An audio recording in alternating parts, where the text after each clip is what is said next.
بھائی السلام علیکم ورحمۃ اللہ وبرکاتہ۔ آپ تمام لوگوں کو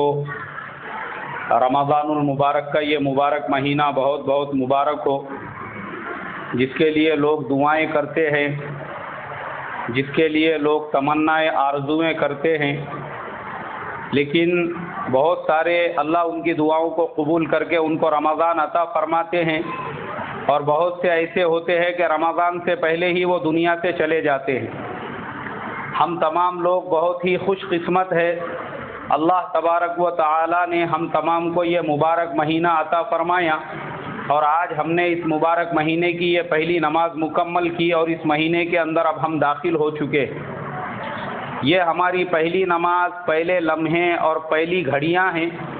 اس کے اندر ہم اپنے دلوں میں عزم کرے، ارادہ کرے، اللہ تبارک و تعالیٰ سے 2 رکعت صلاۃ التوبہ پڑھ کے اپنے گناہوں کی معافی چاہے، اس کے بعد 2 رکعت شکرانہ پڑھے اللہ نے ہم کو رمضان کا مہینہ عطا فرمایا،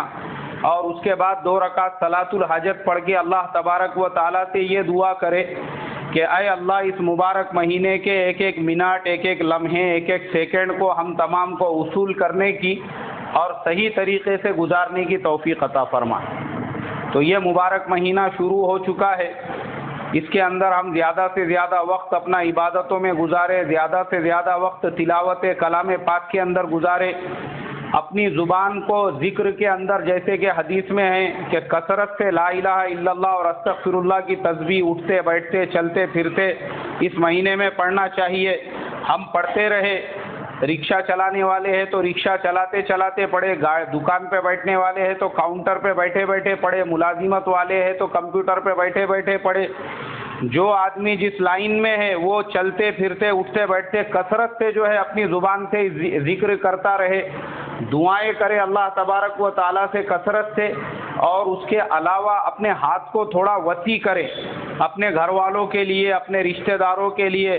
جتنا ہم وسیع کریں گے، جتنا اپنے خرچے کو بڑھائیں گے، اللہ تبارک و تعالیٰ اتنی زیادہ روزی میں برکت عطا فرمائیں گے۔ اس مہینے میں بخل سے، کنجوسی سے کام نہ لے، بلکہ زیادہ سے زیادہ خرچ کرے، اور اس کے علاوہ اپنے گھر والوں پہ، اپنے ملازمین کے ساتھ، اپنے رشتہ داروں اور اپنے ماتحتوں کے ساتھ ہم نرمی کا معاملہ کریں، اپنے پیار محبت کا معاملہ کریں۔ اور اس کے علاوہ میرے محترم بزرگوں، 2-4 ضروری باتوں میں سے ایک یہ بھی تھی کہ مشورے سے یہ طے ہوا ہے، جامع مسجد میں ہمارے ذمہ دار پہنچے تھے حاجی جلال بابا، تو مشورے سے یہ بات طے ہوئی ہے کہ سید نگر کی تقریباً مسجدوں میں نماز کے اوقات الگ الگ رہیں گے، تاکہ اس مبارک مہینے میں ہم تکبیر اولیٰ سے محروم نہ رہے۔ اگر یہاں ہم کو جماعت نہیں ملی تو دوسری مسجد میں 15 منٹ کا گیپ ہے، وہاں پہ ہم کو نماز مل سکتی، وہاں نہیں ملی تو تیسری جگہ اور 15 منٹ کا فرق ہے۔ ہم یہ تمام مسجدوں کے اوقات کو ذہن میں رکھیں۔ اس کے علاوہ تقریباً مسجدوں میں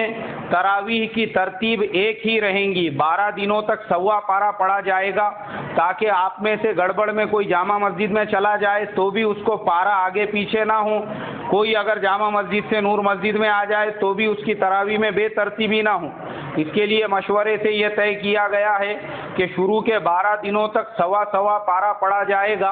اور اس کے بعد میں ایک ایک پارہ پڑھا جائے گا۔ یہ تمام چیزیں جو کی جا رہی ہے وہ صرف اس لیے کہ ہم اعمال سے محروم نہ رہے۔ کیسے محروم نہ رہے بھائی؟ ہم کو سہولت ملے، ہماری تکبیر اولیٰ نہ چھوٹے، تو ہم بھی اس سے بھرپور فائدہ اٹھائیں گے سبھی انشاءاللہ۔ اس کے علاوہ انشاءاللہ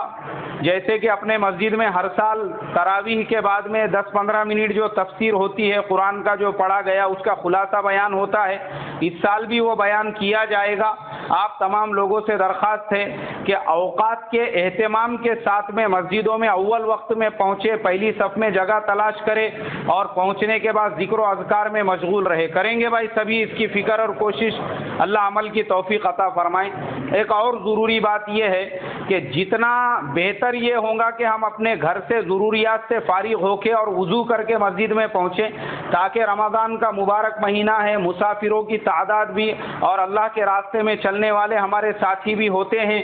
تو ایسا نہ ہو ہم بستی کے لوکل سٹیزن ہیں، ہم بستی میں رہنے والے ہیں، ہم اپنے گھر سے وضو کر کے ضروریات سے فارغ ہو کر آ سکتے ہیں، ہمارے آنے سے کیا ہوگا، جو لوگ مسجد میں موجود ہے یا جو مسافر ہے ان کو وضو کرنے میں اور ضروریات سے فارغ ہونے میں سہولت رہیں گی اور ثواب بھی زیادہ ملے گا۔ حضور صلی اللہ علیہ وسلم نے فرمایا